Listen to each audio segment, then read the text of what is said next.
नमस्कार दोस्तों, आप देख रहे हैं फटाफट खबरें। मैं उम्मीद करता हूं आप फिट और तंदुरुस्त होंगे। आज तारीख 4 जुलाई 2025। तो चलिए नजर डालते हैं आज की मुख्य खबरों पर। बाबा रामदेव के पतंजलि को दिल्ली हाईकोर्ट से बड़ा झटका। डाबर च्यवनप्राश विवाद में आया नया मोड़। दिल्ली हाईकोर्ट ने एक अंतरिम आदेश में बाबा रामदेव की पतंजलि आयुर्वेद को डाबर च्यवनप्राश को निशाना बनाकर भ्रामक विज्ञापन चलाने से रोक दिया है। अदालत ने कहा है कि पतंजलि के विज्ञापन उपभोक्ताओं को भ्रमित कर रहे हैं और डाबर की प्रतिष्ठा को नुकसान पहुंचा सकते हैं। इस विवाद में डाबर ने पतंजलि पर आरोप लगाया था कि वह अपने विज्ञापनों के जरिए जानबूझकर डाबर के च्यवनप्राश को कमजोर और सामान्य दिखाकर उनकी साख को चोट पहुंचा रही है। दिल्ली हाईकोर्ट ने इस मामले में अंतरिम आदेश देते हुए पतंजलि को भविष्य में ऐसे विज्ञापन प्रसारित न करने की सख्त हिदायत दी है।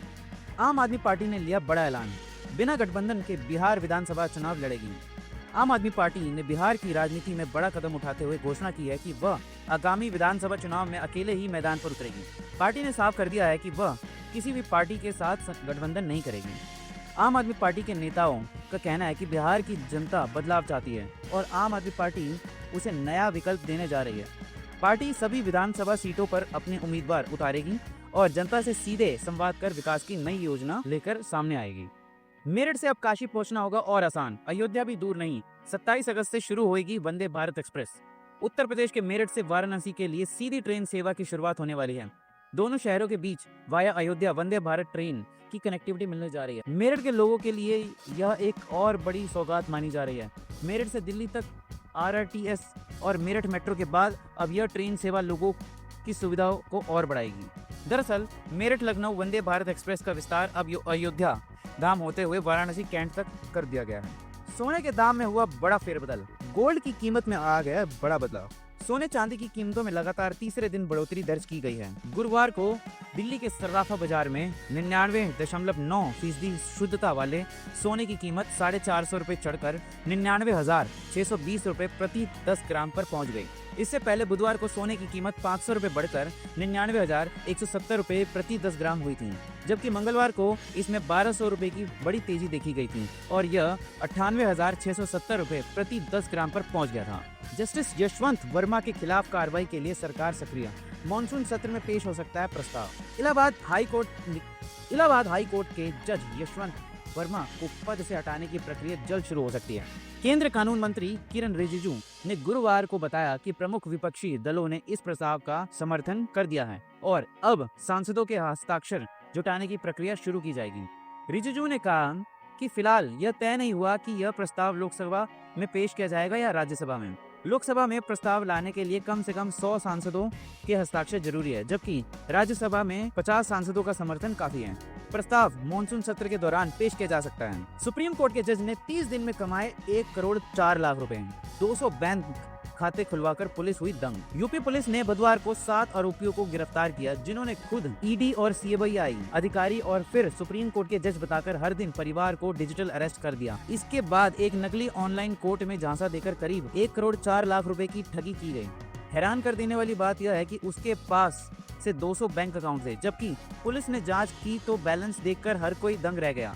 तो दोस्तों, आप भी सतर्क हो जाएं। डिजिटल अरेस्ट नाम का कुछ नहीं होता, आप इन झांसों में मत फंसिएगा। iPhone 17 की तैयारी को झटका। फॉक्सकॉन ने चीनी इंजीनियरों को भारत से वापस जाने का दिया निर्देश। भारत में आईफोन निर्माण को लेकर एप्पल की रणनीति को उस समय बड़ा झटका लगा जब उसके प्रमुख विनिर्माण साझेदार फॉक्सकॉन टेक्नोलॉजीज ने भारत में कार्यरत चीनी इंजीनियरों और टेक्नीशियनों को स्वदेश लौटने का निर्देश दिया। इस कदम का सीधा असर एप्पल की आगामी iPhone 17 सीरीज के उत्पादन कार्यक्रम पर पड़ सकता है, जिसे कंपनी सितंबर 2025 के मध्य तक बाजार में लॉन्च करना चाहती है। PNB के बाद अब SBI, Canara bank, Indian bank ने मिनिमम बैलेंस पर दी good news. Bank saving account रखने वाले करोड़ों ग्राहकों के लिए एक बड़ी राहत की खबर सामने आई है। PNB ने राहत के बाद अब कई बड़े सरकारी बैंक अपने ग्राहकों को न्यूनतम बैलेंस यानी मिनिमम बैलेंस बनाए रखने की शर्त को छूट दे रहा है। इसका सीधा फायदा उन ग्राहकों को मिलेगा जिनकी आय सीमित है या जिनका बैंकिंग लेन देन कम होता है। अगर आपके खाते में तय राशि से कम पैसा है तो आप किसी तरह का जुर्माना नहीं लगेगा। भूख, बम और बर्बादी। गाजा में राशन की लाइन बनी मौत की रेखा। 82 फिलिस्तीनियों की हुई मौत। गाजा में हालात हर बीतते दिन के साथ और भयावह होते जा रहे हैं। 2 जुलाई की रात और 3 जुलाई की सुबह इजराइल की ओर से किए गए हवाई हमलों और गोलाबारी में 82 फिलिस्तीनियों नागरिकों की जान चली गई। यह जानकारी गाजा के स्वास्थ्य मंत्रालय और स्थानीय अस्पतालों ने साझा की है। इन मृतकों में से 38 लोग ऐसे थे जो राहत सामग्री लेने के लिए लाइन में खड़े थे। उन्हें उम्मीद थी उन्हें जरूरी सामान मिलेगा जिससे वे अपने परिवारों का पेट भर सकेंगे, लेकिन वे हवाई हमलों का निशाना बन गए। शेष 33 लोग गाजा पट्टी के अलग अलग क्षेत्रों में राहत सामग्री पहुंचाने वाले ट्रकों के इंतजार में खड़े थे जब वे इजरायली हमलों का शिकार हुए। ट्रम्प की धमकी, रूस से तेल खरीदने वालों पर लगेगा 500% अमेरिका टैक्स। भारत ने दिखाया कड़ा रुख। अमेरिकी सांसद लिंडेसे ग्राहम ने एक प्रस्ताव पेश किया जिसमें कहा गया है कि जो देश रूस से तेल खरीदते हैं उन पर 500% तक का शुल्क लगाया जाए यदि रूस यूक्रेन शांति वार्ता में शामिल नहीं होता। इस प्रस्ताव पर भारत ने कड़ी चिंता जताई है।